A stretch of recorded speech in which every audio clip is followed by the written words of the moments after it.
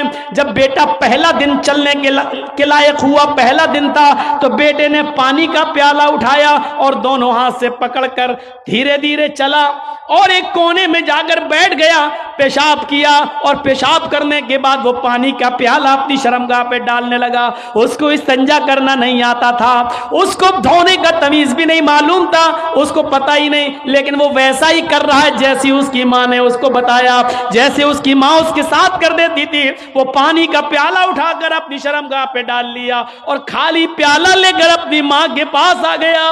ماں کی آنکھوں میں آنسو آ گئے، آسمان پر نظر ڈال کر کہتی ہے فزت برب الکعبہ، کعبے کے رب کی قسم میں کامیاب ہو گئی، اللہ کی قسم میں کامیاب ہو گئی۔ اپنے بچے کو جو سکھانا چاہتی تھی میرے بچے نے وہ سیکھ لیا، میں اپنے بچے کو جو تربیت دینا چاہتی تھی میرے بچے نے وہ تربیت حاصل کر لی۔ مجھے امید ہے کہ میرا بچہ کبھی ناپاک نہیں رہے گا، میرا بچہ جب بھی پیشاب کرے گا تو پانی ضرور لے جائے گا اور استنجا کرے گا۔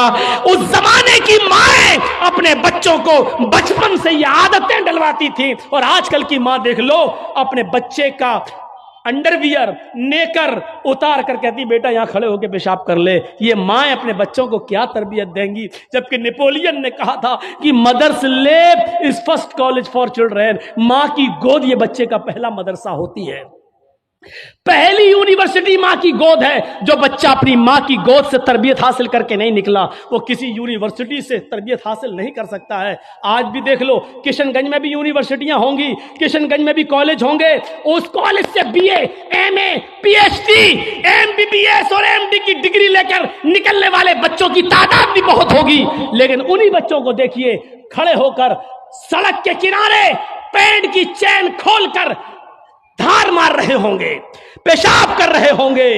یہ ان یونیورسٹیوں کے فارغین اسٹوڈنٹ ہیں جو فارغ ہو کر نکلے، جن کو ایم ڈی کرنے کے بعد، ایم بی بی ایس کرنے کے بعد بھی پیشاب کرنے کی عقل نہیں آئی ہے۔ ان سے تو بہتر وہ کتا ہے جو کم سے کم پیشاب کرتا ہے تو ایک ٹانگ تو اٹھا لیتا ہے تاکہ اس کے اوپر چھینٹے نہ آئیں۔